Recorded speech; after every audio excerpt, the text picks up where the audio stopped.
사람이 만든 책보다 책이 만든 사람이 더 많습니다. 내비책방. 안녕하세요. 내비책방입니다. 오늘 소개해드릴 책은 법의 이유입니다.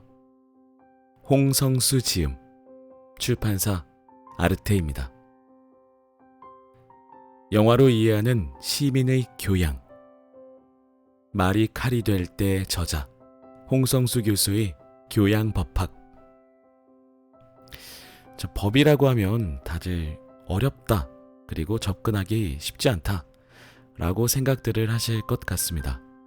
그리고 살면서 법에 관련된 어떤 사건에 휘말리는 것 자체가 굉장히 부담스럽고 또 많은 신경을 써야 하는 일이 아닌가 싶어요. 그래서 가까이에 있지만 이 사회 질서를 유지하기 위해서 가까이에서 존재하고 있지만 별로 친해지고 싶지는 않았던 이 법이라는 거에 대해서 한번 알아보면 어떨까 합니다. 더구나 이 책은 영화의 어떤 부분을 사례로 들어서 아주 우리가 이해하기 쉽게 설명해 주시는 그런 책이에요. 그래서 이 책을 준비해 봤습니다. 자, 그러면 목차부터 한번 같이 읽어보시면 좋겠습니다. 서문 1부 국가와 형벌. 1장 법정에서 정의가 실현될 수 있을까? 국민참여재판. 2장 사법불신은 어디에서 비롯되었을까? 법률가 집단. 3장 국가가 괴물이 되지 않도록 형사 절차. 4장 징역, 가장 중요한 권리의 박탈. 형벌. 5장 과연 누구를 위한 형벌일까? 사형제도. 6장 역사 부정을 법으로 처벌할 수 있을까? 역사 부정죄. 2부 권리와 자유. 7장 법으로 시민의 권리 찾기. 민사소송. 이 소송이라는 단어만 들어도 벌써 머리가 아픕니다. 8장 자유로운 개인들의 약속. 계약법. 계약에 관련된 것도 법정 분쟁이 많이 있죠. 요새 가장 화두가 되었던 뜨거운 계약 관련된 법 문제는 아무래도 전세 사기 사건이 아닐까 싶습니다. 9장 도덕을 법으로 강제할 수 있을까? 법 규제의 딜레마. 10장 노동권이 보장되어야 하는 이유. 노동법. 11장 영화에 비친 장애인. 장애인의 권리와 법. 12장 영화가 편견을 조장한다면 편견과 혐오 표현. 주, 그리고 법률 용어, 해석 부분이 있네요. 이렇게 목차 소개해드렸습니다. 저는 오늘 서문과 3장 국가가 괴물이 되지 않도록 형사 절차, 이 부분을 한번 함께 살펴봤으면 합니다. 서문부터 한번 읽어볼게요. 서문. 저는 법학을 연구하고 가르치는 법학자입니다. 그 중에서도 기초법학을 전공합니다. 기초법학은 특정 실정법이 아니라 법 철학, 법 사회학 등 법에 대한 일반적인 연구를 하는 분야입니다. 법에 대한 기초 연구를 하고 있는 셈인데요. 이런 공부를 하다 보니 늘 법에 대한 기본적인 이념과 정신을 가르치는 것이 중요하다고 생각해 왔습니다. 요즘 많이 이야기되는 민주시민교육에서의 법교육도 그러한 법의 이념과 정신을 가르치는 것이 중심에 놓여야 한다고 생각하고요. 생활법률이라는 수업을 잠시 가르쳐 본 적이 있습니다. 실생활에 필요한 법 지식을 전달하는 수업인데 제가 추구하는 법학교육의 방향과는 잘 맞지 않았습니다. 실용적 법 지식보다는 민주 시민에게 필요한 법의 이념과 정신을 쉽고 알차게 가르칠 수 있는 방법은 없을까? 이러한 고민이 이 책을 쓰게 된 계기가 되었습니다. 법의 내용은 워낙 방대하기 때문에 특정 분야를 맛보기로 조금 배우는 것은 큰 의미가 없습니다. 전체적인 맥락을 모른 채 지엽적인 내용만 단편적으로 알고 있으면 아예 모르니만 못한 경우도 있습니다. 법조문 몇 줄을 읽었다고 법을 알 수 있는 것도 아닙니다.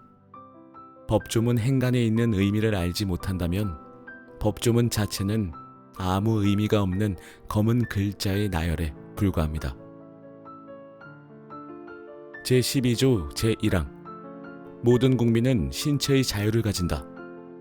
누구든지 법률에 의하지 아니하고는 체포, 구속, 압수, 수색 또는 신문을 받지 아니하며 법률과 적법한 절차에 의하지 아니하고는 처벌, 보안 처분 또는 강제 노역을 받지 아니한다. 제3항 체포, 구속, 압수 또는 수색을 할 때에는 적법한 절차에 따라 검사의 신청에 의하여 법관이 발부한 영장을 제시하여야 한다. 다만 현행범인 경우와 장기 3년 이상의 형에 해당하는 죄를 범하고 도피 중인 또는 증거 인멸의 염려가 있을 때에는 사후에 영장을 청구할 수 있다. 제4항 누구든지 체포 또는 구속을 당한 때에는 즉시 변호인의 조력을 받을 권리를 가진다. 다만 형사 피고인이 스스로 변호인을 구할 수 없을 때에는 법률이 정하는 바에 의하여 국가가 변호인을 붙인다. 근대헌법에서 가장 중요한 내용 중 하나인 신체의 자유를 규정한 제12조의 1항, 3항, 4항입니다. 이 조문의 의미를 간단히 설명하는 것은 그렇게 어려운 일은 아닙니다. 한두 시간이면 이 조문의 구체적 의미를 사례를 들어가며 꽤 풍부하게 설명할 수 있습니다. 그런데 늘 아쉬움이 있었습니다. 사실 저 조문은 근대 시민들이 피를 흘려가며 쟁취해온 투쟁의 산물입니다. 재판이나 국법에 의하지 않으면 체포 감금할 수 없다는 내용이 마그나 카르타 영국 대헌장에 담긴 것은 1215년이지만 그 내용이 현실의 규범으로 살아 숨쉬게 될 때까지는 수백 년의 세월이 더 필요했습니다. 그리고 지금 신체의 자유는 그 권리가 제대로 보장되었는지 여부에 따라 한 나라의 민주주의와 인권 수준을 가늠해도 무방할 정도로 중요한 헌법 이념으로 확고하게 자리 잡았습니다. 이러한 취지를 단순히 머리로 이해하는 것으로는 충분치 않습니다. 이것이 얼마나 중요한 권리인지 마음속 깊이 새겨야 합니다. 그리고 호시탐탐 공권력을 남용하려는 국가에 맞서 저항하고 감시하면서 정당한 시민의 권리를 지킬 수 있어야 합니다.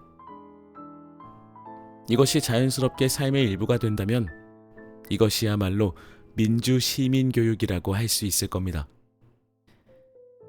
이런 고민이 계속되던 중 영화를 통한 법의 이해라는 교양 수업을 담당하게 되었습니다. 처음에는 영화를 통해 쉽고 재미있게 법을 가르칠 수 있겠다는 생각으로 수업을 준비했습니다. 그런데 수업을 하다 보니 영화를 통한 법 공부가 단순히 쉽고 재미있는 방법이라기보다는 법의 정신을 이해하는데 무척 효과적인 방법이라는 생각을 하게 되었습니다. 실용적 법 지식의 전달이 목표라면 영화를 활용하는 것이 그다지 효율적인 방법은 아닙니다. 하지만 법의 이념과 정신이라면 영화는 꽤 좋은 도구가 될 수 있습니다. 수업에서는 영화를 다루되 영화를 평론하진 않습니다. 영화는 철저하게 제가 하고 싶은 얘기를 하기 위한 도구 또는 소재로 활용될 뿐입니다. 앞서 말씀드린 헌법 제12조의 의미를 제대로 이해하려면 본인이 직접 형사 절차의 당사자가 되어보는 것이 가장 확실한 방법일 수 있겠지만 그런 경험을 일부러 해볼 수는 없겠죠. 그런데 영화를 보는 것이 일종의 간접 체험이 될 수 있습니다. 영화가 헌법 제12조의 구체적인 의미를 하나하나 친절히 설명해 주는 것은 아니지만 제12조가 얼마나 중요한 조문인지 가슴으로 느끼는데 영화가 꽤 유용한 도구라고 생각합니다. 이런 취지에 맞는 영화를 고르며 수업을 준비했고 매년 조금씩 수정 보완했습니다. 그러다 언젠가부터 매년 수백 명의 학생들이 수강하는 인기 강좌가 되었습니다. 학생들의 강의 평가도 좋아서 수업을 하는 저도 더욱 고무되었고요. 2016년에는 전 국민에게 무료로 제공되는 K무크 온라인 강의로 문학과 영화를 통한 법의 이해라는 과목을 개설하게 되었고 이 플랫폼을 통해 또 한 번 여러 수강생들을 만날 수 있었습니다. 이 책은 그 수업의 강의안과 강의 녹취록을 기반으로 집필된 것입니다. 수강생들과 나눈 이야기도 책 내용에 반영되어 있습니다. 이 수업에서는 늘 학습 노트라는 과제를 내줍니다. 영화를 보고 강의를 듣고 난 후 본인의 생각을 자유롭게 노트에 적어서 제출하는 것입니다. 정연한 에세이 형식을 갖출 필요 없이 문득문득 드는 생각을 메모 형식으로 기록하는 것이 취지이기 때문에 학생들은 자신의 생각을 날 것 그대로 적어서 냅니다. 한 학기 내내 기록하다 보니 제법 두꺼운 노트를 내는 학생들도 있습니다. 매 학기 말 책상 위에 산더미처럼 쌓여있는 학생들의 노트를 읽는 것은 적잖은 공력을 요구하는 일이지만 늘 즐거운 일입니다. 좋은 구절이 눈에 띄면 메모를 해두기도 합니다. 특별히 기억에 남는 학습 노트의 주인은 방학 때 따로 불러 밥도 사주고 얘기를 나누기도 합니다. 그런 과정을 통해 저도 많이 배웠고 다음 학기 수업을 개선하는 데도 활용할 수 있었습니다. 그런 의미에서 이 책은 그동안 제 강의를 들었던 수천 명의 수강생들과 나눈 대화의 산물이기도 합니다. 이 자리를 빌려 수강생 여러분들에게 감사의 말씀을 전하고 싶습니다. 이러한 수업 방식이 한계도 있습니다. 아무래도 방대한 법 지식을 체계적으로 전달하기에는 효율적인 방법이 아닙니다. 만약 실생활에 유용한 법 지식을 알고자 한다면 다른 방법을 찾아야 할 겁니다. 하지만 법이 제정되고 운영되는 근본 원리를 이해하기 위한 것이라면 영화를 통해 법의 세계에 입문하는 것은 꽤나 매력적인 방식입니다. 법을 더 깊이 알아야겠다는 의욕을 불러일으킬 수도 있고 추후에 여러 실정법의 구체적인 내용을 공부할 때 훌륭한 기초가 될 수도 있을 것이라고 생각합니다. 이 책 역시 그러한 차원에서의 법 입문서가 될 수 있기를 기대해 봅니다. 이 책에서 다루는 법에 관한 내용은 주로 법의 이념과 정신에 대한 기초 또는 근본 원리라고 할 수 있습니다. 책의 제목을 법의 이유라고 지은 것도 그래서입니다. 모든 법의 근저에는 그렇게 제정되고 운영되어야 하는 이유가 반드시 있습니다. 그리고 그 근간에는 인간의 존엄한 삶을 가능하게 하고 삶을 더욱 풍요롭게 만들겠다는 숭고한 법의 이념이 깔려 있습니다. 이렇게 법을 이해할 때 시민들은 진정한 법의 주인으로 거듭날 수 있을 것입니다. 법의 이유가 법의 근본 이념을 이해하는 데 조금이라도 도움이 되길 바랍니다. 마지막으로 수년 전 제 수업에 찾아와 책을 내자고 제안해 주시고 전 출판 과정을 총괄해 주신 장미희 선생님, 거친 수업 자료들이 책으로 다듬어지기까지 온갖 정성을 다해 주신 전민지 선생님께 진심으로 감사하다는 말씀을 전합니다. 두 분의 수고가 없었다면 이 책은 여전히 컴퓨터 하드디스크 어딘가에서 파일로 떠돌아다니고 있었을 겁니다. 학부에서 제 수업을 들었고 지금은 사회 각계에서 활약 중인 제자들, 복지국가 청년 네트워크 문유진 대표, CBS 정다운 기자, 설경 변호사, 신나리 노무사가 초고를 읽고 유익한 조언을 해주었습니다. 감사드립니다. 마지막으로 늘 무한한 힘이 되어주는 가족들, 소현, 서진, 서우에게도 감사하고 사랑한다는 말씀을 전합니다. 2019년 11월 4일 홍성수 작가님 대신해서 읽어봤습니다. 자, 제가 서문을 항상 읽는 이유는 작가분이 이 책을 쓰셨을 때 어떤 생각과 어떤 의도를 가지고 쓰셨는지를 잘 알 수 있기 때문이고요. 그리고 항상 작가분들이 말미에, 서문의 말미에 본인이 감사함을 느끼고 있는 분들을 하나하나씩 이렇게 열거하시는데 전 이 부분이 참 좋더라고요.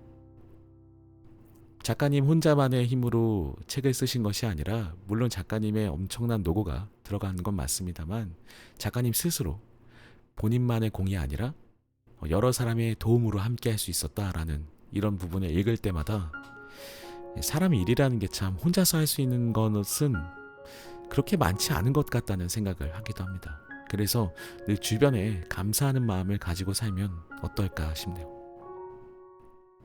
자, 그러면 이제 제 3장 국가가 괴물이 되지 않도록 형사 절차 부분을 여러분들과 함께 이번 시간에 살펴보면 어떨까 합니다. 3장 들어가 볼까요? 국가가 괴물이 되지 않도록 형사 절차. 이 글을 읽는 분들 중에 형사 절차를 경험해 본 분은 많지 않겠죠. 하지만 형사재판 장면이 그리 낯설진 않을 겁니다. 언론에 보도되는 법 절차는 대개 형사 절차입니다. 영화에서도 자주 다뤄지는 소재 중 하나고요. 범죄자와 그를 쫓는 경찰, 그리고 수사와 형사재판 과정은 영화의 단골 소재입니다. 한국에서도 형사 절차를 다룬 영화가 셀 수 없이 많습니다. 아쉬움이 있다면 수사나 형사재판 과정에서 발생할 수 있는 인권 침해의 문제들을 꼼꼼하게 그려낸 영화를 찾아보기 어렵다는 것입니다. 그런 점에서 그래도 내가 하지 않았어 2006년작인 일본 영화는 꼭 챙겨볼 만합니다. 이 영화는 사건이 발생해 법원에서 유죄 판결을 내릴 때까지 전 과정을 거의 빠짐없이 담아낸 형사 절차의 교과서 같은 영화입니다. 주인공 대페이는 지하철에서 성추행을 저질렀다는 의심을 받고 수사를 받아 법정에 서게 됐는데요. 영화는 그가 어떤 과정을 통해 범죄자로 탄생하는지를 아주 꼼꼼하게 보여줍니다.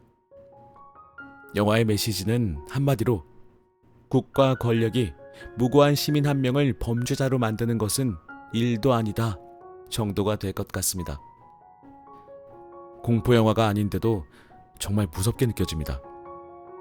현실에서 범죄자는 물론 범죄의 의심을 받는 사람들도 그럴 만한 이유가 있다고 간주될 때가 많거든요. 억울한 일을 당한 사례가 있어도 남의 일로 여기는 경우가 많죠. 그런데 이 영화의 주인공은 정말 평범한 시민입니다. 이를 통해 영화는 당신도 이 이야기의 주인공이 될 수 있다고 말합니다. 우리도 얼마든지 멀쩡히 길을 걸어가다가 엉뚱한 혐의를 받고 유치장에 수감될 수 있다는 것입니다. 억울한 스토리를 담은 영화는 종종 있죠. 그런데 이 영화는 단순히 오심을 다루고 있지는 않습니다. 흔히 오심이라고 하면 증거가 고의로 조작되었다거나 판사가 무능하다거나 검사나 판사가 어떤 의도를 가지고 잘못된 재판을 했다거나 비리를 저질렀다거나 봐주기 수사를 했다거나 하는 이야기가 떠오르죠. 억울한 수용자가 나중에 혐의를 벗고 자유를 찾는 것은 극적인 영화의 아주 전형적인 스토리입니다. 영화 자백 2016년작에서도 형사 절차를 통해 사건이 어떻게 조작될 수 있는지를 잘 보여주는 좋은 작품입니다. 한 탈북자에게 간첩 혐의를 씌운 특수한 사건인데다가 국가가 특정한 의도를 가지고 사건을 조작했다고 볼 수 있는 부분이 다분해서 조금은 특별하게 느껴지는 부분이 있습니다. 그런데 그래도 내가 하지 않았어에서 잘못된 결정이 내려지는 것은 의도적인 조작이 아니라 구조적인 이유입니다. 예외적인 큰 사건이 아니라 일상의 작은 사건이고요. 특정한 사람의 잘못된 판단이 아니라 형사 절차의 구조에서 발생할 수 있는 문제를 다룹니다. 구조적 한계는 인간이 인간을 재판하는 한 어쩔 수 없는 부분이기도 합니다. 그런데 그 부분을 날카롭게 그려내고 있기 때문에 이 영화가 수작으로 손꼽히는 것이죠. 이 영화는 국가의 형사 절차 앞에서 시민은 도대체 무엇인가? 국가에 맞서 시민의 권리를 보장받을 방법은 없는가 하는 거시적인 차원의 질문을 던지고 있습니다. 이 영화에는 일본의 특수한 사법 현실이 반영되어 있는데요. 사실 한국의 사법 현실은 일본과 유사한 점이 많습니다. 그래서 이 영화가 한국 사회에 시사하는 바가 큰 것 같습니다. 예전에 한국의 사법연수원에서 이 영화를 함께 보고 토론했다는 이야기도 들었습니다. 범죄 혐의가 있는 자를 국가에서 잡아 가두고 처벌하는 것은 당연히 필요한 일입니다. 사회정의의 실현을 위해서, 다른 범죄를 막기 위해서, 또한 그 범죄자를 교화하기 위해서라도 국가의 처벌은 불가피합니다. 그런데 이 영화는 그런 당연한 책무를 다하는 국가가 때로는 무고한 자를 잡아 가둘 수도 있다는 끔찍한 현실을 보여줍니다. 사실 국가 권력 앞에서 시민들은 항상 힘없이 초라한 모습일 수밖에 없습니다. 민주주의 국가에서 오로지 국가만이 합법적으로 물리력을 행사해 압수하고 수색하고 사람에게 수갑을 채워 강제로 가둘 수 있습니다. 국가의 권력을 집중시켜 놓았다면 당연히 통제도 필요합니다. 통제의 고삐를 놓는 순간 국가는 시민들의 권리를 침해할 수 있습니다. 그래서 국가는 괴물로 표현되곤 합니다. 토머스 홉스의 리바이어던, 1651년작에 나오는 리바이어던은 성경에 등장하는 무시무시한 괴물입니다. 홉스는 국가를 인간이 만든 무시무시한 절대 권력으로 묘사하면서 국가가 시민의 생명과 안전의 보호라는 목적을 수행할 때만 정당화될 수 있다고 주장했습니다. 실제로 근대 국가가 성립될 당시 시민들의 구호는 자유로 집약되었고 그 자유의 적은 국가였습니다. 근대 국가의 법과 여러 제도적 장치는 국가라는 괴물을 적절히 통제하는 데 초점이 맞춰져 있다고 해도 과언이 아닙니다. 시민이 함부로 잡혀가지 않을 권리. 최초로 시민의 권리를 확인한 문서는 무엇이었을까요? 바로 1215년에 제정된 영국의 대헌장 마그나 카르타입니다. 영국의 존 왕의 압제에 고통받던 시민들이 왕에게 받아낸 약속을 문서화한 것이죠. 마그나 카르타는 영국뿐만 아니라 미국, 영연방 국가들의 헌정 질서, 세계 인권 선언, 유럽 인권 조약 등의 중요한 기초가 되었습니다. 마그나 카르타는 63개 조문으로 되어 있지만 현재 시점에서 특히 중요한 의미를 갖는 조항은 제39조입니다. 지위가 동등한 사람들의 합법적인 판단이나 나라의 법에 의한 것 말고는 그 어떤 자유민도 체포 또는 구금되거나 점유한 것을 박탈당하거나 법의 보호를 박탈당하거나 추방되거나 어떤 식으로든 해를 입어서는 안 되며 또한 짐도 직접 혹은 누군가를 보내서 그에게 강제로 법을 집행하지 않을 것이다. 제39조는 한마디로 의회가 제정한 법에 의하지 않고서는 국가가 함부로 사람을 잡아 가둘 수 없다는 내용입니다. 이것이 바로 근대 헌법의 핵심적인 가치라고 할 수 있습니다. 함부로 잡혀가지 않을 권리가 그렇게 중요한 것인지 조금 의아할지도 모르겠습니다. 가장 중요한 권리라고 하면 생명권, 재산권, 양심의 자유 등이 먼저 떠오를 겁니다. 물론 이 권리들도 중요합니다. 그런데 함부로 잡히고 갇힐 위험이 있는 사회에서 시민의 자유와 권리가 온전히 행사되기란 불가능합니다. 이 부분이 되게 중요하네요. 함부로 잡히고 가치 위험이 있는 사회에서는 우리의 권리가 온전히 행사되기가 어렵습니다. 네. 그렇죠. 나 출근하고 나 편의점 가고 있는데 갑자기 누가 와서 잡아가. 근데 국가 권력의 사람이야. 나의 생명권, 내 재산권, 나 지금 물건 샀는데 이거 냉장고에 넣어야 되는데 내 재산권 이걸 먹어야 내가 배가 안 고파서 살 수 있는데 생명권 이거 보장받을 수 없죠. 지금은 제가 일부러 좀 가볍게 얘기하고 있습니다만 실제로 굉장히 심각한 상황들도 많이 일어날 수 있겠죠. 계속 소개해 보겠습니다. 어떤 자유든 일단 타의에 의해 갇혀있지 않아야 실현될 수 있겠죠. 근대 사회로 이행하는 과정에서는 그것이 다른 권리를 위한 가장 기초적인 전제라고 생각되었고, 시민들의 요구도 바로 자유, 더 구체적으로는 함부로 잡혀가지 않고 갇히지 않을 권리로 집약되었던 것입니다. 국가가 시민을 함부로 잡아갈 수 있는지 여부가 선진국의 척도라해도 과언이 아닙니다. 이 부분은 좀 그러니까 우리는 사실 이런 경우가 많이 없기 때문에 별로 심각하게 생각해보지 않았었는데 우리는이 아니죠. 저는 여러분들은 또 생각이 깊으시기 때문에 우리 청취자분들은 생각을 한번 해보셨을 것 같은데 저는 이런 생각을 못 해본 것 같습니다. 이 함부로 구금되거나 잡혀가지 않는지의 여부가 선진국의 척도라해도 과언이 아니라고 하네요. 그럴 수 있을 것 같아요.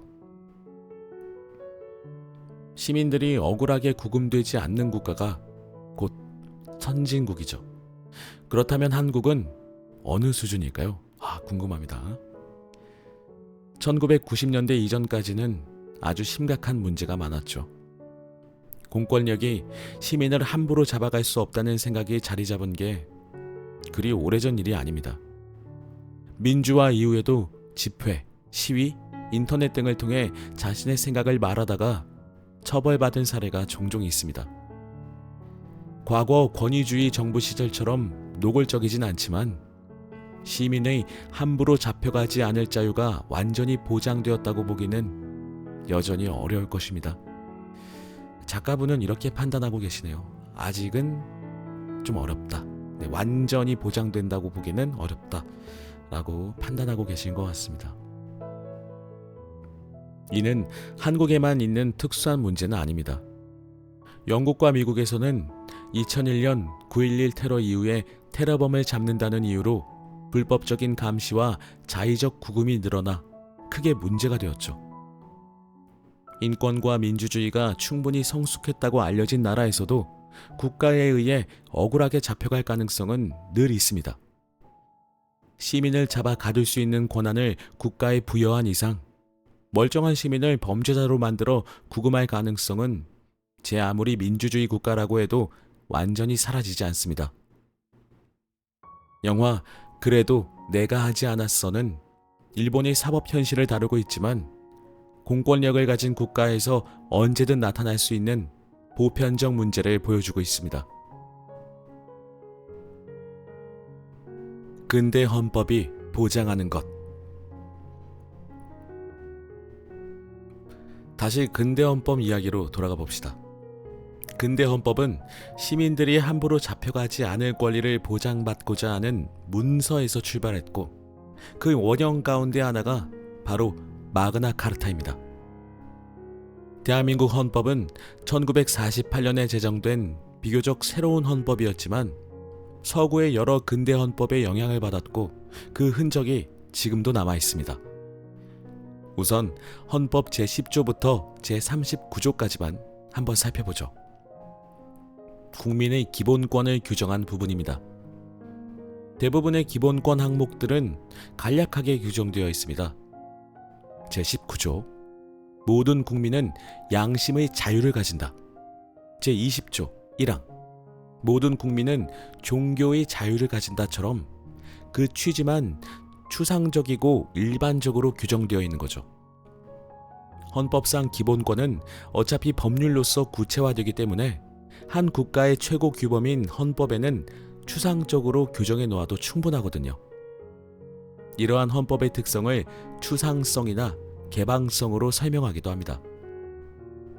헌법에는 그 전반적인 취지만 간략하게 규정하고 해석 가능성을 열어둔 채 법률로 구체화하는 것이 더 바람직하다고 보는 겁니다.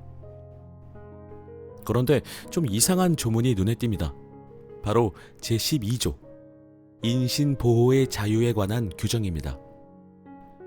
헌법 조문치고는 지나치다 싶을 정도로 자세합니다.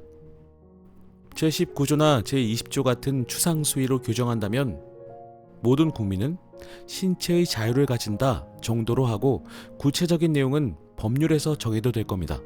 하지만 우리 헌법은 여기에 그치지 않고 법률에 의하지 않고는 체포, 구속, 압수, 수색, 신문 받지 않는다, 고문을 받지 않는다, 불리한 진술을 강요당하지 않는다, 체포, 구속, 압수, 수색 시에는 영장이 있어야 한다, 체포, 구속을 당했을 때는 변호인의 조력을 받아야 하고 구속 이유와 변호인의 조력을 받을 권리를 고지받으며 구속적 부심사를 청구할 수 있다 등등 아주 세세한 규정을 두고 있습니다. 상식적으로 생각해보면 특별히 중요하니까 그만큼 자세히 규정한 것이겠죠? 헌법은 추상적이다 보니 그것을 구체화하는 과정에서 그 취지가 왜곡되는 경우가 생길 수 있습니다. 그런데 헌법에 아예 구체적으로 규정해서 못을 박아버리면 그런 왜곡을 최소화할 수 있습니다. 예컨대 신체의 자유를 가진다는 내용을 조금 더 구체화한다면 체포, 구속, 압수, 수색할 때는 영장을 제시하여야 한다는 정도일 겁니다. 그런데 우리 헌법은 여기에서 한 발 더 나아가 적법한 절차에 따라 검사의 신청에 의하여 법관이 발부한 영장을 제시하여야 한다고 규정하고 있습니다. 즉, 헌법을 개정하지 않는 한 검사가 아닌 자가 신청할 수도 없고 법관이 아닌 자가 영장을 발부할 수도 없게 정해버린 것입니다. 국회에서 검사 이외의 사람에게 영장 신청 발부 권한을 확대하려면 헌법 개정 없이는 불가능하다는 이야기입니다. 헌법 제130조에 따르면 헌법 개정은 국회재적 의원 3분의 2 이상의 찬성과 국민투표에서 과반수 투표에 과반수 찬성을 얻어야 가능합니다. 야, 이렇게나 까다롭네요. 국회 재적 의원 3분의 2 이상. 와. 그리고 국민투표에서 과반수 투표에 찬성을 얻어야 가능합니다. 그러면은 특정 국회의원들의 어떤 3분의 2 숫자와 국민투표까지 해서 헌법을 개정할 수 있다는 것이네요. 어렵지만 불가능하지도 않지 않을까라는 생각은 듭니다. 개정 절차가 아주 높은 수준의 합의를 요구하고 있습니다. 한마디로 헌법은 함부로 바꿀 수 없습니다. 이 부분이 중요합니다. 함부로 바꿀 수는 없지만 바꿀 수는 있습니다. 아예 불가능하진 않은 것 같습니다. 이쯤에서 저의 궁금증은 만약에 우리가 헌법을 바꾸고 싶다면 어떤 특정 법을요? 무엇을 바꾸고 싶으실까요? 저는 개인적으로 몇 가지가 있기는 합니다. 하지만 그것이 아주 짧은 생각이고 제가 여러 가지를 많이 고려하지 못하기 때문에 아직 부족하기 때문에 함부로 말씀드릴 수는 없지만 저는 꼭 바꾸고 싶은 법이 하나 있기는 해요. 아무튼 계속해서 한번 소개해드려 보겠습니다. 그런데 헌법의 인신보호에 관하여 이렇게 자세하게 규정해 놓으면 국가 권력이 헌법을 자의적으로 해석하거나 헌법 개정을 통해 이 조항을 무력화시킬 수 있는 가능성이 차단됩니다. 우리 헌법이 인신보호에 관한 권리를 얼마나 중요하게 생각하고 있는지 이제 이해가 되죠? 인신보호에 관한 권리 조항들은 국가가 시민을 함부로 잡아갈 수 없도록 국가의 손과 발을 묶어놓고 있습니다. 우리 헌법은 언제든 괴물이 될 수 있는 국가를 견제하기 위해 이렇게 자세한 규정을 두고 있는 것입니다. 괴물이라고 표현을 했는데 국가가 무조건 괴물이라는 건 아니고 이렇게 괴물이 될 수 있기 때문에 라는 것이죠. 홉스의 책이었죠. 앞에 부분에서 리바이어던 을 기억해 주시면 좋겠습니다. 형사 절차를 집행하는 경찰, 검사, 판사가 자의적 판단에 따라서 함부로 시민들을 구금할 수 없게 해놓은 것이죠. 그런데 이게 좀 의문이 되는 게 아까 검사의 판단과 거기에 동의한 판사의 판단이 이어지면 영장 발부가 되는 거 아닌가요? 검사 판사를 거치면 영장 발부가 되는 걸로 지금 저는 이해하고 있는데 이게 맞는 건지 모르겠습니다. 계속 읽어보겠습니다. 헌법 제12조는 마그나 카르타의 영향을 받은 조항이기도 합니다. 마그나 카르타에 재판 또는 국법에 의하지 않은 한 체포, 감금되지 않는다 라는 내용이 여러 권리장전과 세계 각국의 헌법에 영향을 주었고 그것이 다시 우리 헌법에 영향을 미쳤습니다. 그만큼 이 조문은 중요하고 역사가 깊습니다. 이쯤 되면 범죄자를 잡는 것도 중요한 일인데 굳이 이렇게까지 해야 하느냐는 볼멘 소리도 나올 법합니다. 실제로 수사에 관여하는 공무원들을 만나 이야기를 들어보면 인권이 중시되면서 수사하기가 너무 어려워졌다는 하소연을 하기도 합니다. 일선 현장에서 고생하시는 분들을 보면 그런 하소연이 인간적으로 이해되는 부분은 있지만 법이 여기에 타협할 수는 없습니다. 앞에서 국가는 언제든 괴물이 될 수 있다고 했죠. 국가가 괴물이 되지 않도록 촘촘하게 법으로 규제해야 합니다. 이 부분에서는 좀 그런 생각이 드네요. 그러니까 범죄자들의 인권에 관한 어떤 다양한 시각과 판단들이 있잖아요. 그분들이 본인의 인권을 운운하면서 무리한 행동을 하고 오히려 일반 시민들을 조롱한다든지 그랬을 때 분노를 일으키시는 것도 당연하다고 생각을 합니다만 저 역시도 그런 상황을 보면 굉장히 기분은 좋지는 않겠죠. 하지만 이것을 계속 존중해줘야 되는 이유는 이 법을 존중해줘야 되는 이유는 혹시라도 무고한 사람이 범죄자로 몰려서 혹시 법을 집행을 받았다면 법 집행까지 받아버린 상황이라면 그분은 안 그래도 억울한데 범죄자의 인권마저 박탈당해서 최악의 상황까지 갈 수 있다는 생각을 해봤을 때는 이것이 또 꼭 지켜줘야 되는 것이 맞기도 한 것 같습니다. 참 어렵네요. 참 어렵습니다.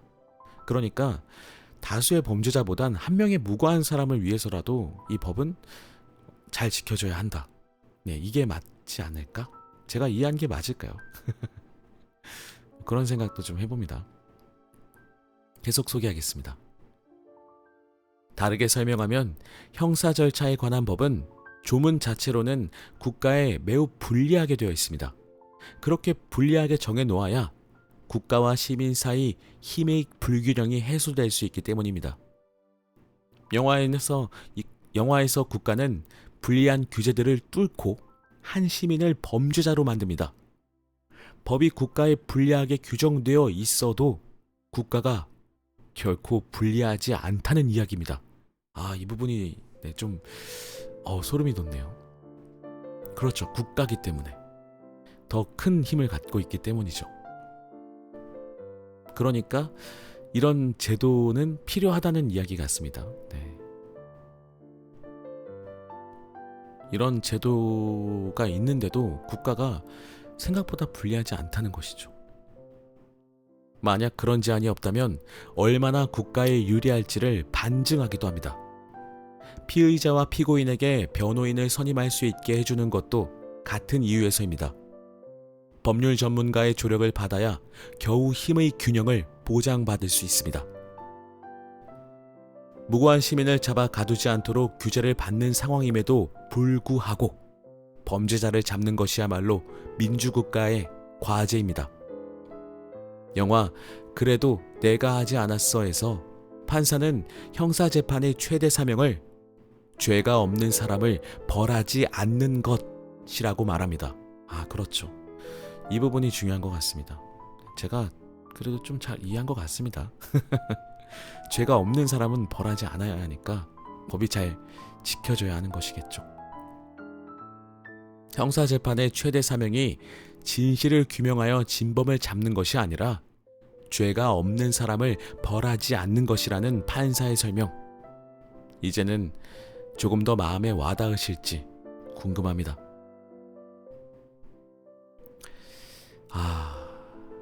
네.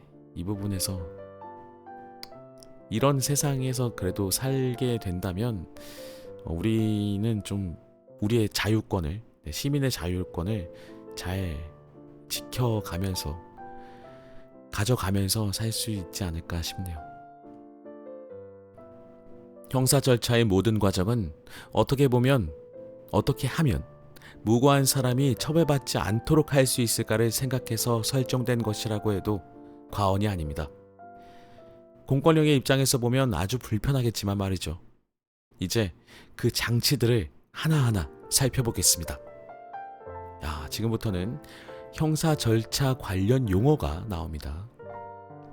우리 드라마에서 많이 봤지만 그래도 이 책을 통해서 조금 더 자세하게 한번 살펴보도록 하겠습니다. 형사 절차 관련 용어.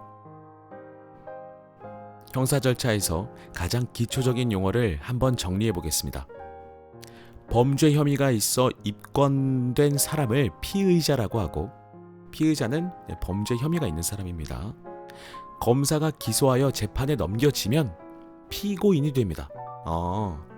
피의자와 피고인은, 피의자는 형사분들, 검찰 전 단계네요. 경찰 단계에서는 피의자, 그 다음에 검사가 기소해서 재판에 넘기면 피고인.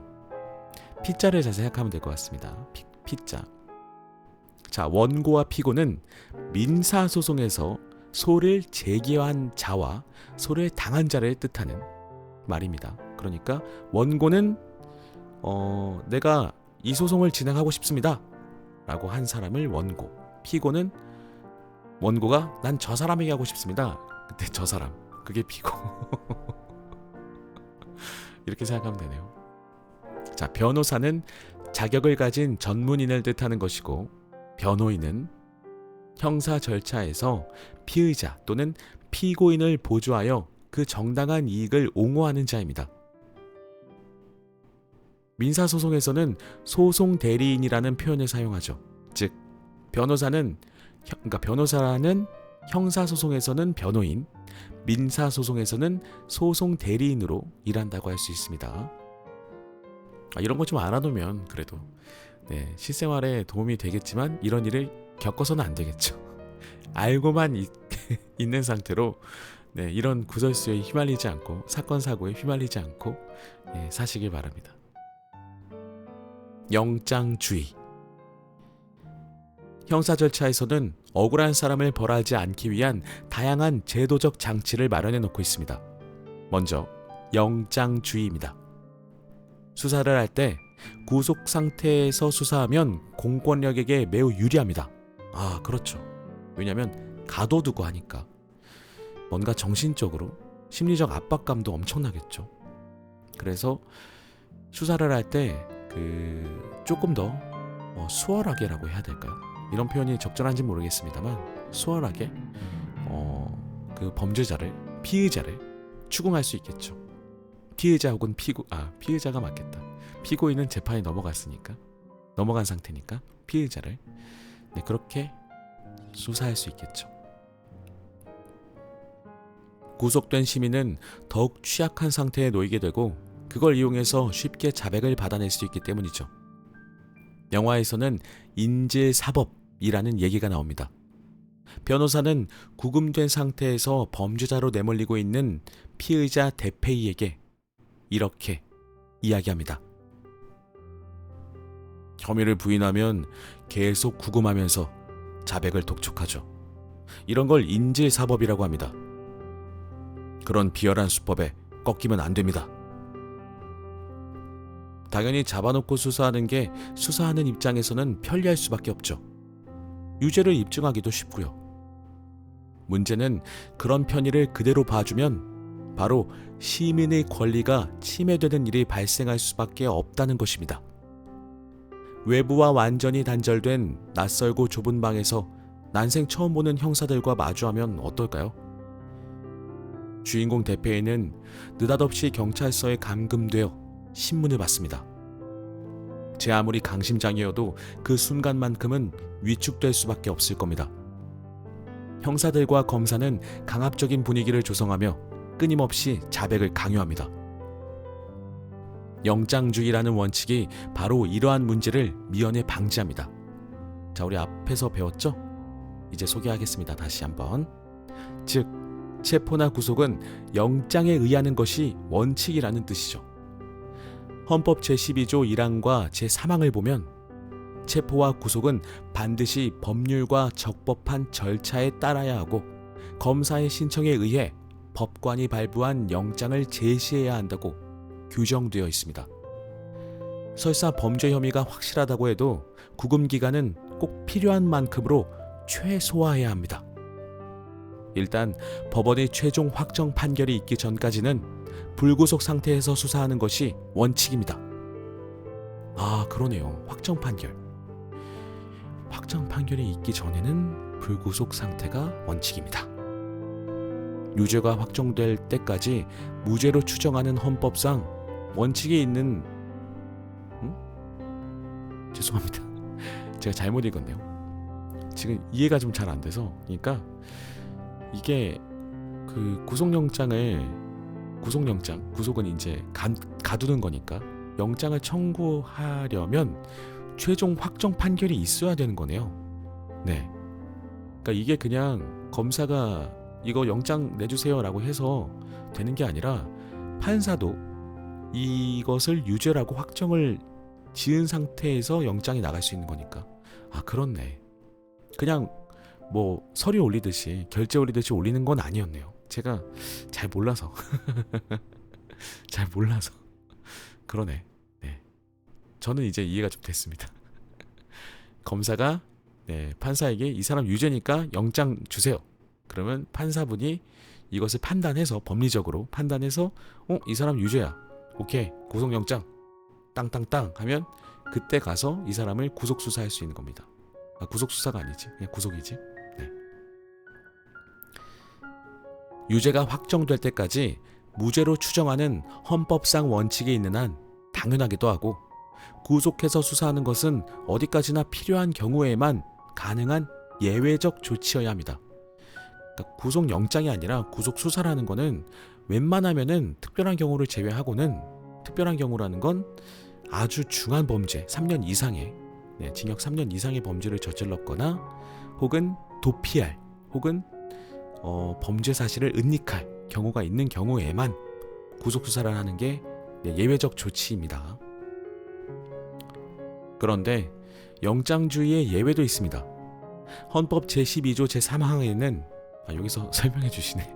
제가 괜히 한 번 더 말씀드렸네요. 현행범인 경우와 장기 3년 이상의 형에 해당하는 죄를 범하고 도피 또는 증거인멸의 염려가 있을 때에는 일단은 잡고 영장은 나중에 청구해도 된다고 규정되어 있죠. 이 내용을 구체화한 형사소송법은 전자를 현행범인의 체포, 후자를 긴급체포라고 명명합니다. 현행범을 잡는데 영장이 필요 없다는 것은 굳이 설명할 필요가 없겠고요. 긴급체포는 피의자가 사형, 무기징역 또는 장기 3년 이상의 징역이나 금고에 해당하는 죄를 범한 것으로 의심할 만한 상당한 이유가 있고 긴급한 사유로 영장을 발부받을 수 없는 상황에서 일단 체포하는 것입니다. 예컨대 경찰관이 순찰을 하다가 피의자를 우연히 발견했는데 중범죄를 범했다고 의심할 만한 상당한 이유가 있고 지금 잡지 않으면 도망갈 것 같다고 판단되면 일단 체포해 경찰서로 데려올 수 있습니다.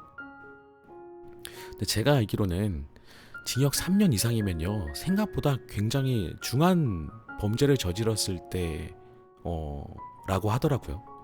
3년이면은 그렇게 중한 범죄라고 느낌이 안 오실 수도 있을 것 같아요. 근데 법에서는 초범이거나 특히나 그런 경우에 3년 이상이면 정말 중한 범죄를 저질렀을 때야 이렇게 형을 준다고 저는 알고 있습니다. 제가 잘못 알고 있는 걸 수도 있는데 3년 이상이면 중한 범죄긴 합니다.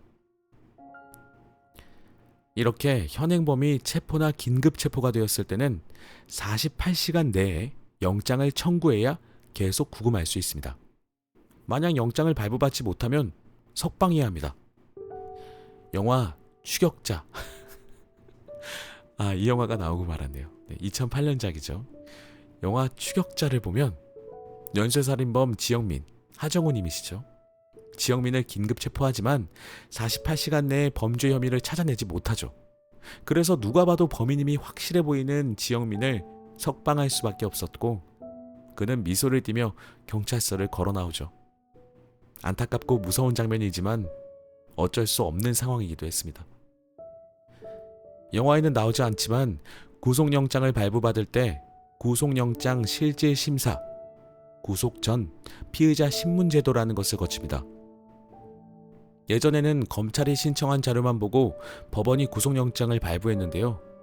이 제도가 도입된 이후로는 판사가 피의자를 직접 불러서 신문을 한 뒤에 구속영장을 발부하고 있습니다. 피의자 입장에서는 변호인의 조력을 받아 직접 판사에게 소명을 하는 것이 훨씬 유리하겠죠.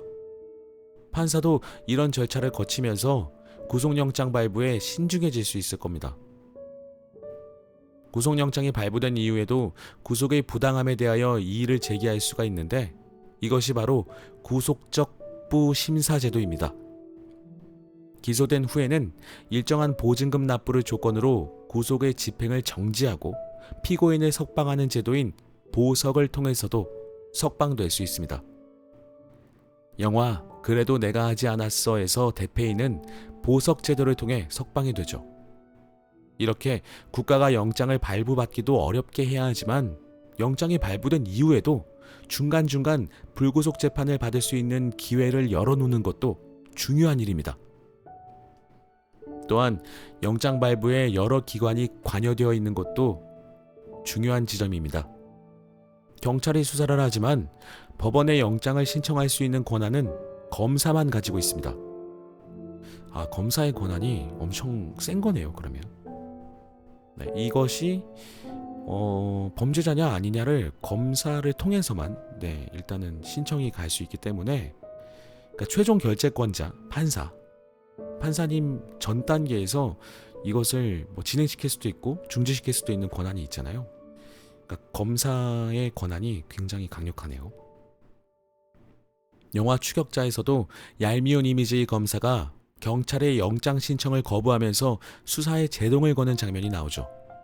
영화에서는 부정적으로 묘사가 된 장면입니다만 사실 영장의 남용을 막기 위해 수사하는 경찰과 영장을 청구하는 검사를 분리해 놓은 것입니다. 또한 영장을 최종적으로 발부하는 것은 독립된 제3자인 법원입니다. 세 기관이 업무를 분담해 영장을 발부하는 것은 영장이 무분별하게 발부될 가능성을 최대한 차단하기 위함입니다. 즉, 기관 간 견제와 균형을 통해 권력 남용을 막는다는 것이죠.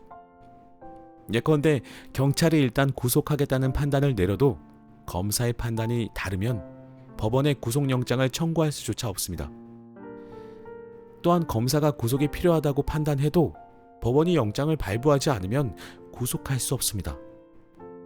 구속된다고 해도 구속기간은 무한정이 아닙니다.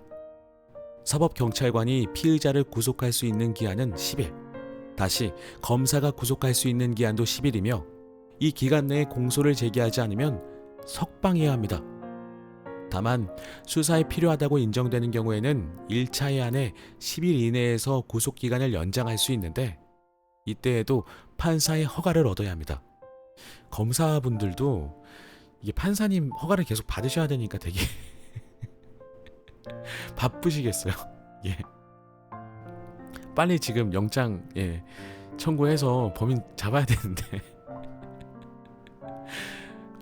판사분의 또 결재를 받아야 되는데 그것도 48시간 안에 일단 잡았어도 48시간 안에 이걸 받아야 되기 때문에 이게 진짜 쉽지가 않네요.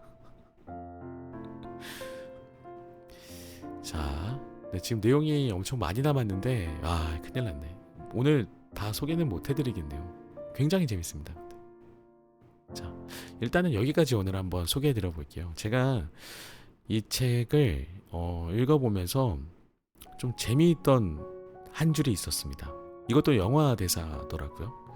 이 책은 영화를 통해서 우리에게 법적 어떤 개념, 이념들을 설명해 주시고 계시잖아요. 영화 인정사정 볼 것 없다에서 나온 형사 박중훈 님의 대사입니다. 판단은 판사가 하고 변명은 변호사가 하고 용서는 목사가 하고 형사는 무조건 잡는 거야. 이 부분이 진짜 딱 이 법에 관한 그 질서, 단계, 어떤 그런 것들을 순서 이런 것들을 보여주는 게 아닌가 싶네요. 물론 가운데 용서는 목사가 하고 이 부분은 약간의 유머와 위트겠죠. 자, 법이 집행되는 과정에 있어서 굉장히 복잡하다고 생각했지만 이 책을 통해서 저는 조금 궁금했던 것들이 많이 해소가 된 부분이 있었고, 형사님들도 검사님들도 판사님들도 각자의 자리에서 정말 많은 수고가 있을 것 같다는 생각이 또 들게 만드는, 법이 집행되는 것이 정말 복잡하고 어렵구나, 힘들구나 라는 생각도 해볼 수 있었습니다. 중요한 것은 법은 우리의 삶, 우리의 인생, 우리의 자유로울 수 있는 권리를 위해서 만들어진 것이죠. 그래서 각자의 자리에서 이 법들을 잘 지켜나갈 때 우리 사회가 말 그대로 선진국처럼 선진화 되지 않을까라는 생각도 한번 드려봅니다. 자, 오늘의 책 법의 이유였습니다. 오늘의 책 법의 이유 꼭 한번 읽어보시길 추천드립니다. 저는 개인적으로 너무 재미있게 읽었고 법이 조금 친근해진 느낌도 들고요.